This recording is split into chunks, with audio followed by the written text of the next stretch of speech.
बैठिए प्लीज, बैठिए बैठिए बैठिए। हाँ भाई, क्या हाल चाल है सभी जोशीलो? बढ़िया बढ़िया, मस्त। ओके, बहुत बढ़िया। तो यार आज मैंने आपको कुछ दिया हुआ था करने को, कुछ बोला था, क्या बोला था? हाँ भाई, सभी के सभी देखो यार, जो बोला जाए वो किया करो, है ना?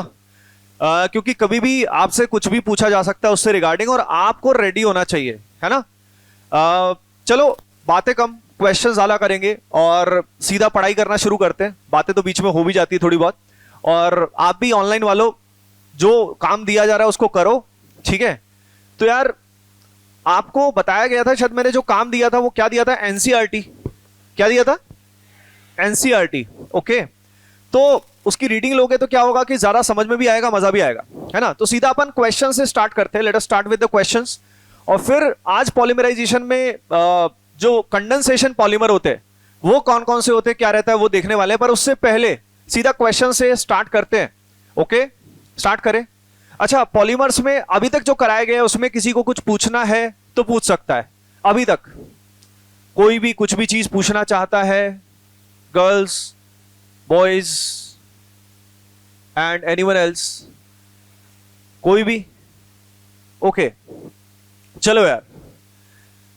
तो यार देखो, हम अब शुरू कर रहे हैं आज की कहानी with the first question.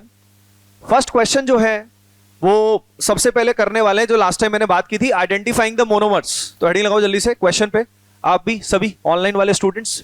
Identify identify the monomers. Identify the monomers.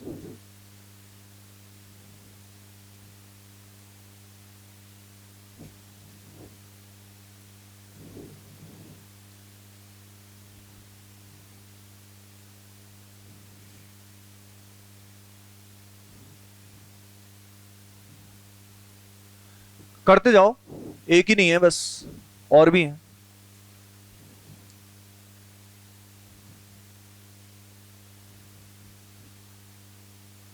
Identify identify the monomers.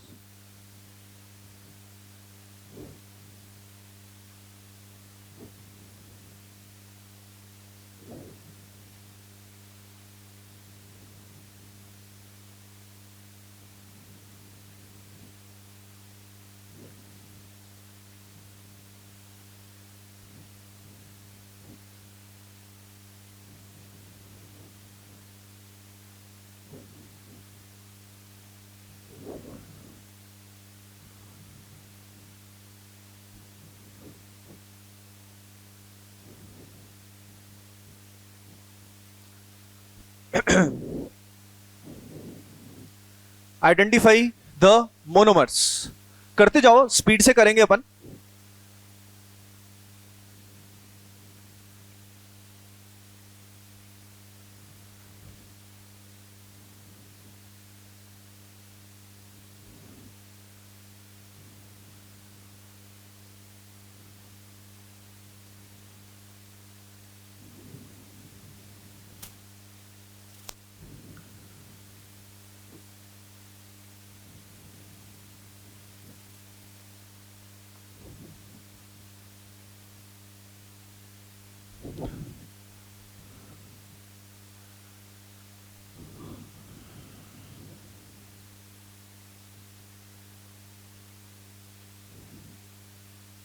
आपको भी ड्रेस नहीं मिली क्या? आपको आपको अभी नहीं मिली क्या? मिल गई तो फिर ध्यान रखो यार, है ना? ड्रेस तो पहन के ना, आपको नहीं मिली अभी? ओ, और आपको अभी नहीं मिली? हाँ भाई देखो, इसका अप्रोच मैंने आपको बताया था कि हो सकता है आपको इस तरीके से रिपीटिंग यूनिट दिया हो सकता है रिपीटिंग यूनिट ना दिया हो। These are the two possibilities, है ना? आइए अब देखते हैं सबसे पहले वाले केस में। यहां पे अगर देखें तो आपको दिख रहा होगा कि ये पूरा रिपीटिंग नहीं है ना? ये समझना बहुत जरूरी है। रिपीटिंग इसके अंदर जो शॉर्टेस्ट फॉर्म होता है, याद रखिए, रिपीटिंग यूनिट वही है जो सबसे छोटा फॉर्म बार बार रिपीट हो जाए। जैसे यहां पे अगर आप नोटिस करो तो भाई इसके बाद से रिपीटेशन चालू हो गया, ये आया, उसके बाद ये आया, एंड सो ऑन। तो कई बार हम गलती क्या कर सकते हैं, पूरे को ही रिपीटिंग मान लेते हैं। पूरा रिपीटिंग नहीं है। Repeating unit is the shortest unit which repeats. लिख लेना इस बात को, it is the shortest unit which repeats. ये वो सबसे छोटी यूनिट होती है जो बार बार रिपीट होती जाती है। अब भाई हमने इसको पकड़ा, जहां रिपीटिंग था उस पॉइंट पे हमने बना दिया डायरेक्टली रेडिकल। तरीका बता रहा हूं। अब ये बनाने के बाद आप क्या करोगे, ये पाई बॉन्ड जो बीच में इसको तोड़ोगे। देखो यार, रेडिकल जो होता है ये बहुत दुखी होता है बेचारा। रेडिकल जिंदगी में इतना परेशान क्यों होता है? अरे भाई एक ही इलेक्ट्रॉन है, कितना चाहिए इसको? 2 चाहिए। अब ये बताओ दूसरा इसको मिलेगा कहां से? बगल वाले बॉन्ड से। हेल्प लेगा इससे, है ना? तो भाई एक इलेक्ट्रॉन यहां जाएगा, एक इलेक्ट्रॉन यहां जाएगा, तो भाई ये भी इसके साथ शेयर करेगा। चलो मैं भी इंजॉय करता हूं। इससे क्या बन जाएगा, इससे हमारे पास ये बन जाएगा। और ये जो इसका नाम याद है क्या? अरे बोलो सभी, क्लोरोप्रीन। ये नेचुरल रबर है, सिंथेटिक रबर है। सिंथेटिक था, क्या था ये? इससे जो बनता है वो क्या होता है? सिंथेटिक। क्या बनता है इससे, सभी बताओ? अरे नियोप्रीन बनता है। क्या बनता है इससे? नियोप्रीन। बताया तो था। अरे भाई ध्यान रखा करो, फोकस रखो, पूरा पूरा फोकस रखो, क्लैरिटी होनी चाहिए, देखते समझ में आना चाहिए। अच्छा, मिथाइल की बजाय क्लोरीन आया, मिथाइल की बजाय क्लोरीन आया, तो आइसोप्रीन की बजाय क्या हुआ? क्लोरोप्रीन। और क्लोरोप्रीन से क्या बनता है? नियोप्रीन। क्या बनता है बोलो? फुल जोश में। बस मैंने वैसे बोलने को नहीं बोला था मैंने बोला था फुल जोश में रहो, पर आपने दिखा दिया। गुड। देखो अब नेक्स्ट वाले, इन सब में आसान हो जाता है। इन सब में अपने को दिख रहा है कि यार देखो, याद रखिए, मोनोमर हो सकता है एक हो सकता है 2 हो, 1 या 2 ही मिलेंगे नॉर्मली आपको। अब यहां पे अगर हम देखें इसको, तो डायरेक्टली अपने को दिख रहा है कि अच्छा इसको तोड़ो, इसको तोड़ के यहां पे रेडिकल बनाओ, इसको तोड़ के यहां पे रेडिकल बनाओ। और रेडिकल रेडिकल भाई भाई अगर अगल बगल में आ गए तो उनको आपस में जोड़ने से कोई भी नहीं रोक सकता। वो आपस में अगर अगल बगल में आएंगे तो जोश में मिल जाएंगे और पाई बॉन्ड बन जाएगा। रिवर्स जाना आना चाहिए। इसका नाम याद है क्या किसी को? अरे बोलो, एक्राइलो नाइट्राइल। एक्राइलो नाइट्राइल से जो बनता है उसको क्या बोलते हैं? पैन। पान नहीं है वो, पैन है, पैन। और ये किसका कॉन्स्टिट्यूएंट होता है? ओरलोन। किसका होता है? ओरलोन। ओरलोन नेचुरल वूल है या आर्टिफिशियल वूल है? आर्टिफिशियल वूल का मतलब पार्ट है। अच्छा, अब इसको देख के देखो, समझ में आ जाएगा कि भाई इसके अंदर एक मोनोमर है या 2 है? 2 है। इसमें कैसे पहचान में आ रहा है? पहली चीज, इसमें कोई भी यूनिट रिपीटिंग है क्या? भाई रिपीटिंग इसमें नहीं है, मतलब इन द सेंस ये पूरा ही रिपीटिंग है, इसके अंदर फर्दर कोई छोटा यूनिट नहीं है। तो अब क्या करोगे? वही पुरानी कहानी, इसको तोड़ा, इसको यहां पे डॉट बनाया और इसको यहां से किया तो यहां पे भी डॉट हमने बना दिया। ठीक है, अब देखो ध्यान से, अगर ये सिंगल मोनोमर होता तो कुछ ऐसा जुगाड़ होके काम हो जाता, पर अब यहां पे आप देखो, इसको मैं तोड़ भी दूंगा ना डायरेक्टली तो भी काम नहीं होगा।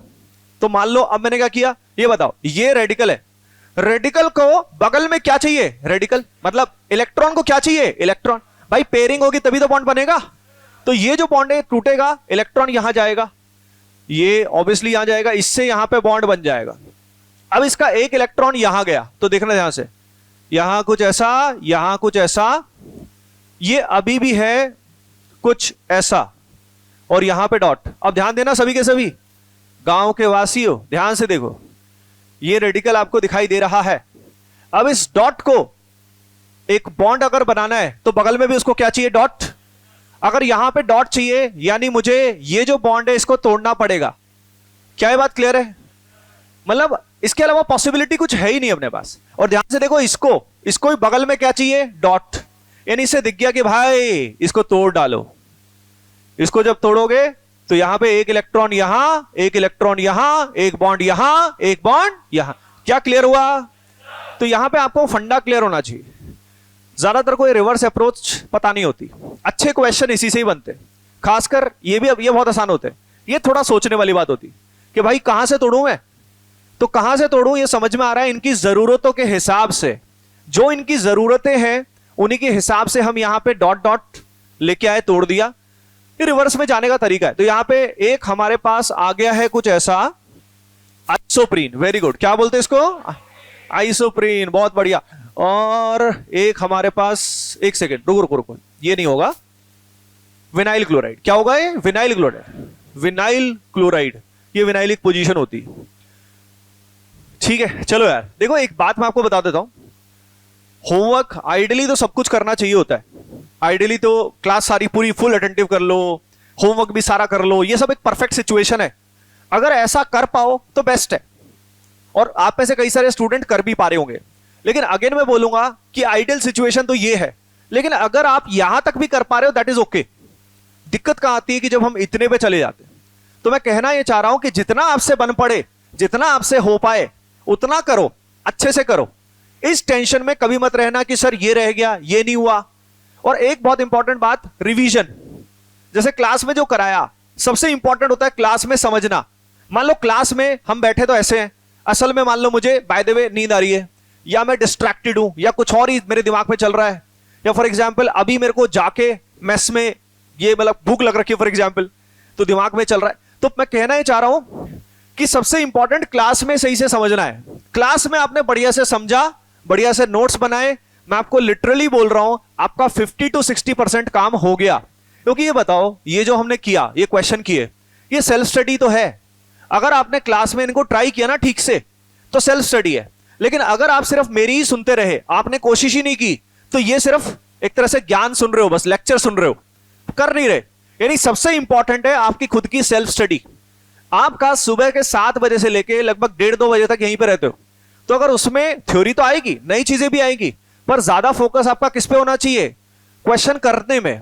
जैसे क्वेश्चन आपको दे तो दिया मास्टर जी ने, फिर करवा भी दिया, पर कुछ जमूरे क्या करते हैं, वो सिर्फ देखते ही रह जाते हैं, खुद नहीं करते। अरे भाई खुद नहीं करोगे तो एग्जाम में भी होने नहीं वाला। एग्जाम में आपसे तभी क्वेश्चन बनेगा, तभी क्वेश्चन होगा जब आप क्लास में कर रहे होगे।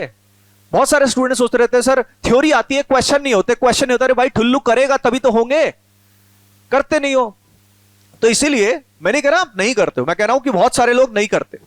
यानी प्राइमरी सबसे इंपॉर्टेंट, आपकी 50 से 60% तैयारी तभी पूरी हो जाती है जब आप सारी क्लासेस फुल एनर्जी के साथ कर लेते हो। 50 से 60%। अगर इसी में मिसिंग रह गया, क्लास मिस कर दी, या फॉर एग्जाम्पल क्लास में ठीक से नहीं पढ़े, क्वेश्चन ठीक से नहीं किया, आपकी तैयारी का बहुत हिस्सा यहीं पे खत्म हो गया।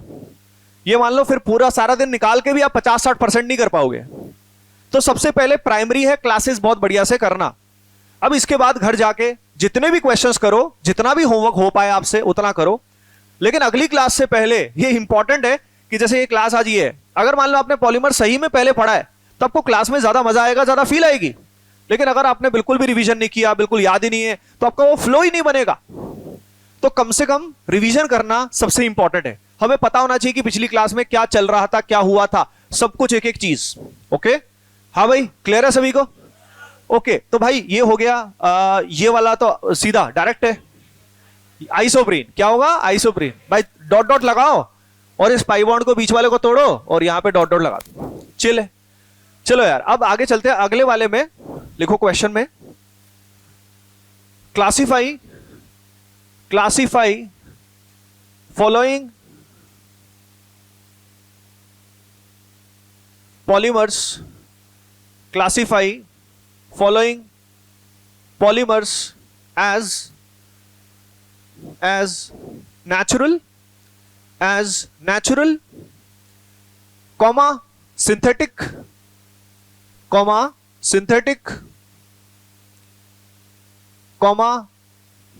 semi-synthetic,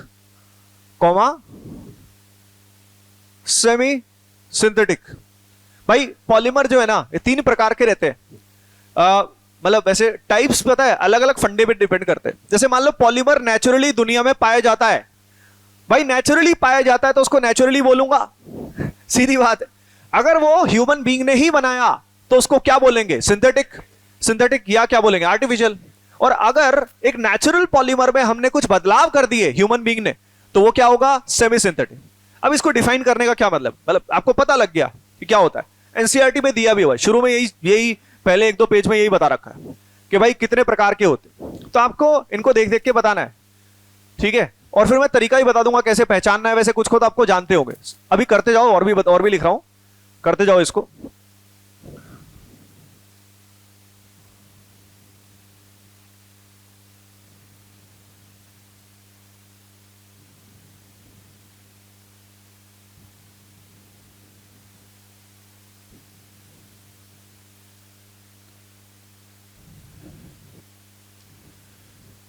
ये छोटा सा क्वेश्चन अपना न्यूमेरिकल में आ सकता है कि भाई how many of them are natural, कितने इसमें नेचुरल है या कितने इसमें सिंथेटिक है ना।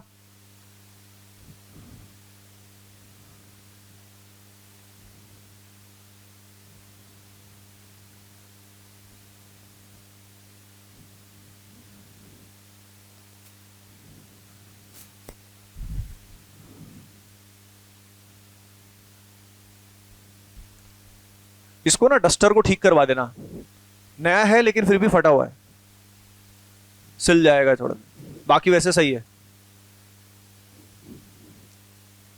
लाइक जैसे कई साल पहले, मतलब वैसे एटीपी को स्टार्ट हुए हुए तो ओवरऑल तो 6 साल हो गए, लेकिन उसके बीच में एक टाइम था जब हम लोग एक फ्लैट लिया हुआ था हमने, 3 BHK फ्लैट लिया हुआ था जहां मैं रहता हूं ना, उसी बिल्डिंग में 6th फ्लोर, मेरा 8th फ्लोर पे है घर, है ना। तो वहां पे जब हमने बोर्ड वगैरह अंदर ही लगा रखा था, उसी से हम पढ़ाते थे। तो उस समय सबसे पहले डस्टर्स आए थे, और मतलब तब के बाद यही चल रहा है। बाकी कन्वेंशनल डस्टर अलग होते हैं, आपने ऐसे कम देखे होंगे, लेकिन ये अपने कलर कॉम्बिनेशन से मैच कर रहे हैं। खैर वैसे अलग कलर के भी होते हैं, आपने देखा होगा, लेकिन हाँ ये बढ़िया होते हैं, मस्त होते हैं। तो इनकी पुरानी कहानी है। हम ढूंढ रहे थे कि कौन सा ऐसा डस्टर लें जिसमें बहुत ब्लेमिशेस ना आए, तो फिर हमने ढूंढा तो ये मिला, बड़ा मुश्किल से मिला था। अब तो मिल जाता है। कहां से लेके आते? बेस्ट प्राइस से लेके आते हैं, आपको पता नहीं? अच्छा अच्छा, कोई बात।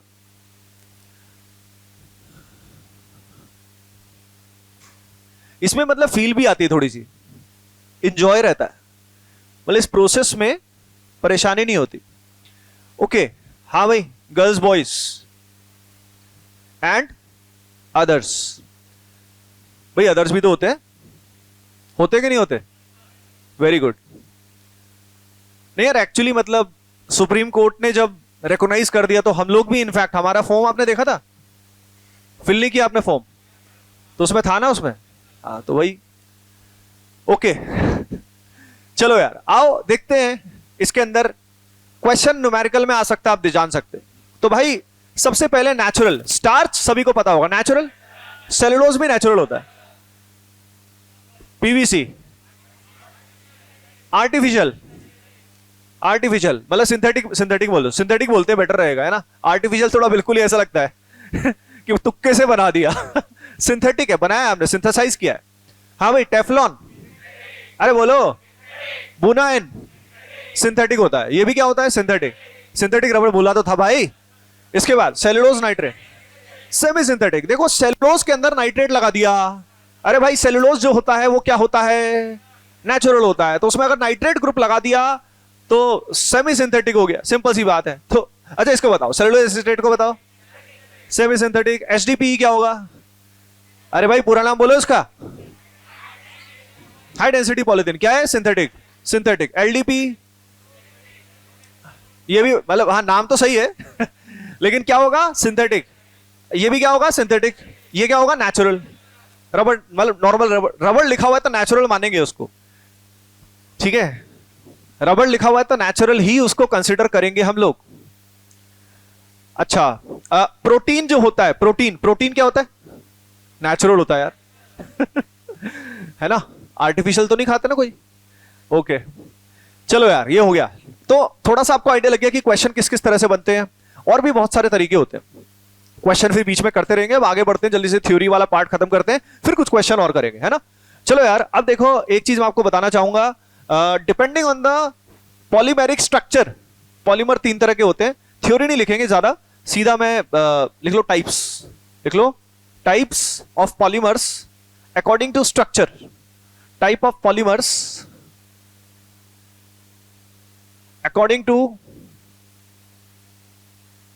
स्ट्रक्चर।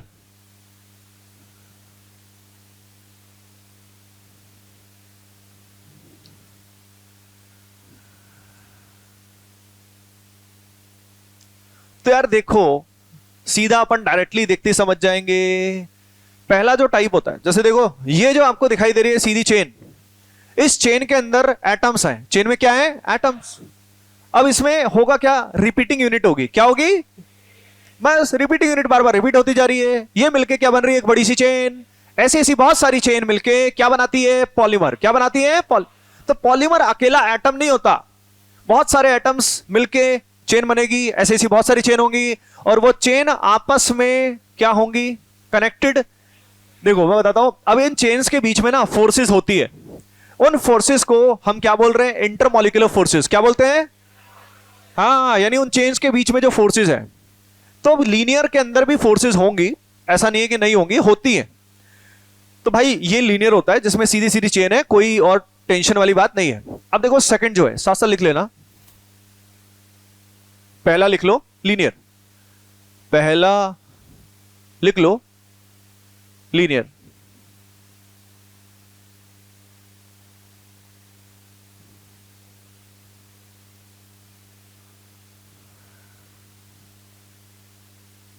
हाँ भाई देखो, अब लीनियर के बारे में अपन एक बात लिख देते हैं। लीनियर के बीच में कोई भी ब्रांचिंग नहीं है। इस कारण, जैसे मान लो इसको मान लेते हैं अल्फा, इस चेन को बीटा, इसको गामा, इसको डेल्टा। तो ये जो पर्टिकुलर चेन्स हैं, इन चेन्स के बीच में गैप जो होगा वो मिनिमम होगा या मैक्सिमम होगा? मिनिमम होगा। जितना कम से कम हो सकता है, जितना ये पास हो सकते हैं, जितना ये करीब रह सकते हैं, उतना करीब ही रहते हैं। तो इसका मतलब अगर ये क्लोजली पैक्ड होगा, अगर ये क्लोजली पैक्ड होगा तो डेंसिटी क्या होगी? ज्यादा। डेंसिटी क्या होगी? तो लिख लो they have high density. They have high density. They have high density. They have high density. चलो यार, ओके। अब देखो डेंसिटी हाई है, एग्जाम्पल लिख लो HDPE। एग्जाम्पल लिखो HDPE, high density polythene. High density polythene. Polythene के दो प्रकार आपको बताए गए थे। तो हाई डेंसिटी जो होता है वो कैसा होता है? लीनियर होता है। कैसा होता है? लीनियर। एक चीज और बता देता हूं, इस पर्टिकुलर केस में एक स्पेशल कैटलिस्ट यूज होता है। एक स्पेशल कैटलिस्ट यूज होता है। हाँ, ये जो है ना, ये कैटलिस्ट यूज होता है किसके लिए? HDPE के लिए, जो है Ziegler Natta catalyst. Ziegler Natta, नाटा इसका कोई हाइट से रिलेशन नहीं है, ठीक है। तो यहां पे जिगलर नाटा, स्पेलिंग वगैरह के नंबर नहीं मिलने वाले, तो टेंशन मत लेना, ठीक है। जिगलर नाटा कैटलिस्ट ये यूज होता है इस प्रोसेस में, हाई डेंसिटी बनाने के लिए स्पेशली ये यूज होता है। यानी सिंपल टेम्परेचर प्रेशर से काम नहीं चलेगा, स्पेशल कैटलिस्ट यूज होगा। और इस कैटलिस्ट का रोल क्या होता है? प्रोसेस को फास्ट तो करता ही है ये, प्लस ब्रांचिंग अवॉइड करता है। यानी इसके होने की वजह से ब्रांचिंग नहीं होती, नहीं तो ब्रांचिंग होना नेचुरल है। हर चीज में ब्रांचिंग तो हो ही जाएगी यार, खुद सोचो, चेन बन रही है बन रही है बन रही है, किसी भी एक जगह से कनेक्शन होकर नीचे भी बन गई। यानी ब्रांचिंग होना बहुत आसान होता है, नेचुरल होता है। तो यहां पे मैं कहना क्या चाह रहा हूं? कहना यह चाह रहा हूं कि भाई लीनियर को बनाना, हाई डेंसिटी को बनाना आसान नहीं है, स्पेशल केस में ही ये बनता है। क्लियर है सभी को?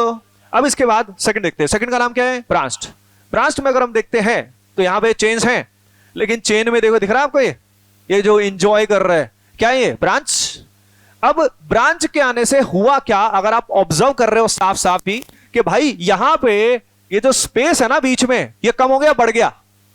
अरे बढ़ गया ना। यहां पे देखो ना, यहां पे बीच में कुछ था नहीं, तो ये क्लोजली पैक हो सकते थे, यहां पे क्लोजली पैक नहीं हो सकते, तो डेंसिटी कम हो जाएगी, ठीक है। तो लिख लो इसके बारे में, they have lower density. They have lower density. LDPE इसका एग्जाम्पल है। LDPE इसका एग्जाम्पल है ना। और एक मैं यही बना लेता हूं, नीचे तो जगह कम दिख रही है, चलो याद बनाता हूं। अगर ये चेन्स, जैसे चेन है अल्फा, ये बीटा, ये गामा, अगर ये चेन्स आपस में कनेक्टेड है, पूरी कनेक्टेड ऐसे, जैसे पूरी कनेक्टेड है ऐसे, पूरा कनेक्शन है ऐसे, तो भाई ये जो लिंकिंग होती है इसको बोलते हैं क्रॉस लिंकिंग। क्या बोलते हैं? क्रॉस। तो ये जो पॉलीमर हुआ, ये हुआ क्रॉस लिंक्ड पॉलीमर। नाम लिख लो सभी के सभी, cross linked cross linked polymer, जैसे कि वल्कनाइजेशन में हुआ था। वल्कनाइजेशन याद है आपको? अरे भाई सल्फर के साथ हीट किया था। अच्छा बताओ सल्फर कितना परसेंट था? 5। वेरी गुड, क्या बात है, 5 बोलने में मजा आता है ना, बाकी किसी में इतना नहीं। 6 वे में थोड़ी बता पाओगे ऐसे, ठीक है ना, 5 में तो सीधा full enjoy, this is the thing. Okay, तो भाई ब्रांच हो गया, ये हो गया, ये हो गया। अच्छा ये बताओ क्रॉस लिंकिंग से आपको क्या लगता है, क्रॉस लिंकिंग से क्या स्ट्रेंथ बढ़ जाएगी? सीधी सी बात है यार, क्रॉस लिंकिंग अगर हो गई तो भाई आपस में कनेक्ट हो गए एंड यूनिटी इज स्ट्रेंथ। भाई सारे आपस में जुड़े हुए हैं तो हेल्प करेंगे। यानी जब फोर्स लगेगी, फोर्स जब इसके ऊपर लगाई जाएगी तो ये सारे के सारे जो चीजें रेजिस्ट करेगी। यानी सिंपल फिजिक्स का एप्लीकेशन देख लो कि भाई ये जुड़े हुए हैं, अगर मान लो इसमें कुछ जुड़ाव नहीं होता और इस पे मान लो वो एक कोई टेंजेंशियल फोर्स लगती, टेंजेंशियल फोर्स को अपन शियर फोर्स भी बोलते हैं, सुना आपने शियर? तो शियर फोर्स अगर उसमें लगती तो यार इसको तोड़ना आसान नहीं होता। लेकिन यहीं पे अगर ऐसा कुछ है या ऐसा कुछ है तो it will become much easier. चलो यार ये अपने तीनों पता लग गया। अब अपन कंडेंसेशन पे चलते हैं, लाओ लेट्स मूव फॉरवर्ड। लिख लो सभी, condensation polymers, condensation polymers slash step growth polymers. Condensation polymers क्या डेंसिटी इसकी अच्छी रहेगी लेकिन इनसे कंपैरिजन डायरेक्ट नहीं कर सकते। डेंसिटी की जो बात अपन मेनली करते हैं वो लो डेंसिटी और हाई डेंसिटी उससे कर लिया। इसमें मेनली स्ट्रेंथ का फैक्टर इंपॉर्टेंट है क्योंकि डेंसिटी कई और फैक्टर्स पे भी डिपेंड करती है, ठीक है। अब हम बात कर रहे हैं कंडेंसेशन पॉलीमर के बारे में, ठीक है। तो भाई देखो कंडेंसेशन पॉलीमर में कुछ टाइप होते हैं। पहला जो टाइप मैं आपको बता रहा हूं वो है पॉलीअमाइड्स। लिख लो जल्दी से, पॉलीअमाइड्स, पॉलीअमाइड्स। यहां पे हम नायलॉन्स भी लिख सकते हैं, यहां पे हम नायलॉन्स भी लिख सकते हैं।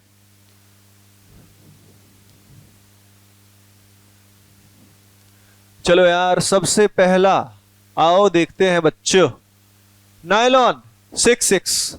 सबसे पहला जो है वो है नायलॉन 6-6। तो नायलॉन 6-6 के अंदर क्या होगा, ये जो 6-6 है ना, ये इंडिकेट कर रहा है कि यहां पे हमारे पास 2 मोनोमर है। कितने मोनोमर है? 2। और दोनों मोनोमर में कितने कार्बन है? 6-6। तो दोनों में 6-6 अगर कार्बन है तो इस कारण इसका नाम नायलॉन 6-6 है। अब ये जो दोनों हैं ये कौन कौन से हैं आइए देखते हैं। तो यार देखो इसके अंदर एक जो होता है वो होता है कुछ ऐसा, यहां से देखना 6 कार्बन, देखो CH2 ब्रैकेट में 6, 6 कार्बन यहां पे हो गए। साथ साथ लिखते रहना, टाइम अलग से नहीं मिलेगा बच्चों, लिखते रहना, समझते रहना, ये तो करना ही पड़ेगा अपने को, है ना, कम समय में अगर करना है। बहुत ही आसान सा है वैसे ही है। हाँ तो पहले वाला जो है वो है HMDA, HMDA हेक्सा मिथाइलिन, नाम लिखना चाहो लिख लो, hexamethylene diamine, hexamethylene diamine, hexamethylene diamine. अगले वाला जो है वो है एडिपिक एसिड, वो है एडिपिक एसिड। अब दोनों के मान लो बहुत सारे यूनिट आपस में कंबाइन कर रहे हैं, कंबाइन करके क्या बनेगा वो मैं आपको दिखा रहा हूं, आपको सोचना है कि कैसे बना।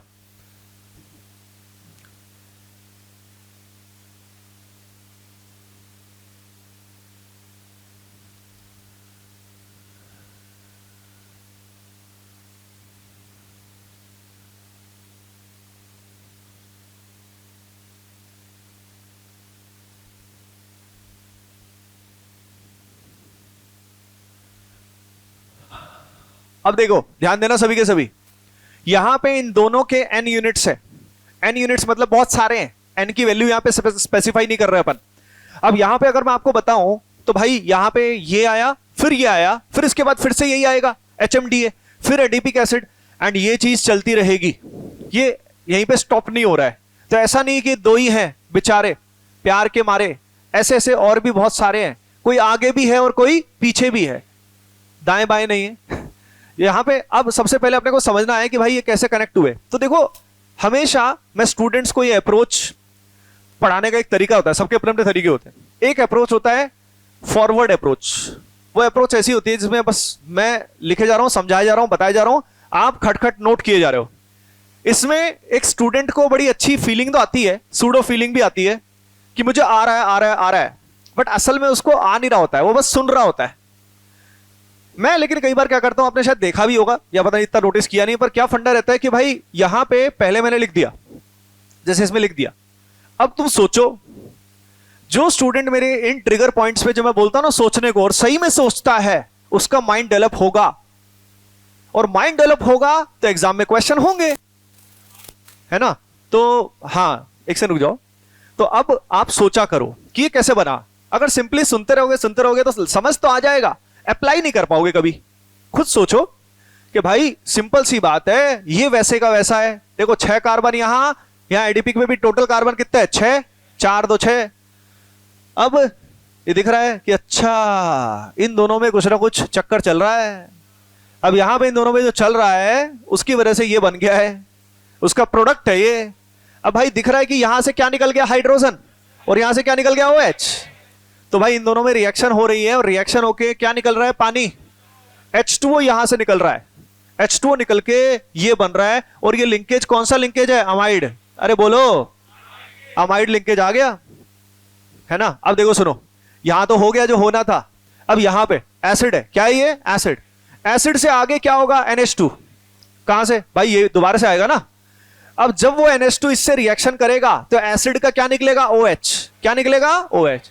तो OH निकाल दिया हमने, और यहां पे NH2 है। NH2 से पहले, हाँ भाई चुनो, इधर मना किया था ना तुम्हें लास्ट क्लास में कि ढंग से सोआ करो, ढंग से वो सब, है ना। ज्ञान दोबारा नहीं देना चाहूंगा, लेकिन लास्ट वार्निंग है ये, दोबारा क्लास में ऐसा नहीं होना चाहिए, ठीक है ना। और तुम तो सिंसियर स्टूडेंट हो, लेकिन दिक्कत यही आती है, सिंसियरिटी की वजह से हम ज्यादा पढ़ रहे हैं बाय द वे, और ज्यादा पढ़ रहे हैं, फिर क्लास में क्या कर रहे हो, नुकसान कर रहे हो अपना। लास्ट क्लास में ही समझाया था मैंने। हाँ भाई एवरीवन, तो सभी को बोल रहा हूं रूटीन सही रखो यार। इट्स नॉट इजी, आसान नहीं होता है कि लगातार क्या बोलते हैं, सुबह 7 से लेके सुबह उठना, उठ के आना, करना। आसान तो कुछ भी नहीं है यार। सबने किया, मैंने भी किया, मेरे जो आप साथ में और लोग हैं उनने भी किया, सब लोग करते हैं। ये लोग काम कर रहे हैं, ये भी सुबह सुबह आते हैं आपके साथ, सब लोग करते हैं। कर्म है अपना, करना है आपने को, समझ रहे हो ना। लेकिन तरीके से करें तरीके से करें। ऑनलाइन वालों के लिए और मुश्किल हो जाता है इनके लिए बहुत मुश्किल हो जाता है। बोलते रहते हैं कई बार कि सर जब मेरी क्लास आती है, आखिरी आती है, और अभी तो नहीं, 1 बजे के आसपास, 1 बजे के आसपास चालू हो जाता है।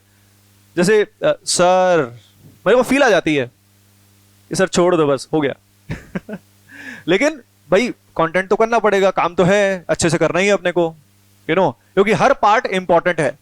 ओके चलो यार, तो ये हो गया अमाइड। यहां पे अगर हम बात करें तो इससे हाइड्रोजन क्यों निकला, बताओ, तुम बताओ, बताओ, खड़े हो जाओ। हाइड्रोजन, हाइड्रोजन निकल गया, वो तो सही है, निकल गया, क्यों, चलो बैठो, चलो आप बताओ। हाँ वेरी गुड। देखो वही सेम फंडा यार जो यहां लगा था भाई। NH2 से पहले क्या रहा होगा, एसिड। अरे बोलो, एसिड रहा होगा, तो उससे OH निकला, इससे क्या निकला, H। बस ये है, तो यहां से H निकाल लिया। अब क्या होगा, ये जो पूरा पोर्शन आपको दिखाई दे रहा है, ये पूरा पोर्शन बार बार क्या होगा, रिपीट। क्या होगा, रिपीट। तो भाई ये रिपीटिंग यूनिट हो गई। अब यहां छोटी सी यूनिट नहीं है, बस लंबी यूनिट है, ठीक है, क्या फर्क पड़ता है। अब देखो सुनो, इसमें भी रिवर्स अप्रोच आपको आना चाहिए। जैसे आपको ये दे दिया, और इसमें आपको मोनोमर बताना है। क्या बताना है, मोनोमर। तो आपको देख के पहचानना होगा कि यार यहां पे अमाइड लिंकेज है। कौन सी लिंकेज है, अमाइड। तो यानी यहां पे पानी निकला है। पानी निकलने का मतलब ही यहां पे इसको क्या बोला है, कंडेंसेशन। क्या बोला है, कंडेंस हो गया ना ये भाई। ये दोनों आपस में जुड़ के कोई छोटा सा मॉलिक्यूल रिमूव हो गया तो क्या हुआ, कंडेंसेशन। तो ये पानी निकल गया, ये बन गया। तो रिवर्स में अगर जाना होगा तो आपको इस पॉलीअमाइड, इस अमाइड लिंकेज को तोड़ना होगा। तोड़ोगे तो यहां पे H लगाओगे, और यहां पे क्या लगाओगे, OH, और यहां पे भी उसी तरीके से हो जाएगा। तो यहां पे रिवर्स जाने का तरीका ये नहीं कि सर आपने तो बताया था रेडिकल बनाना। अरे भाई ठुल्ल, एडिशन में रेडिकल बताया था मैंने, ये कंडेंसेशन है। यहां पे H और OH लगेगा और कहां पे क्या, ये पता होना चाहिए, मतलब फंडा क्लियर होना चाहिए। इनका डिटेल मैकेनिज्म, ये सिंपल अमाइड फॉर्मेशन, ये आगे आता है कि असल में कैसे होता है, पर अभी तो बेसिक आपको क्लियर हो गया होगा कि यहां से निकाल लो H और यहां से क्या निकाल लो OH।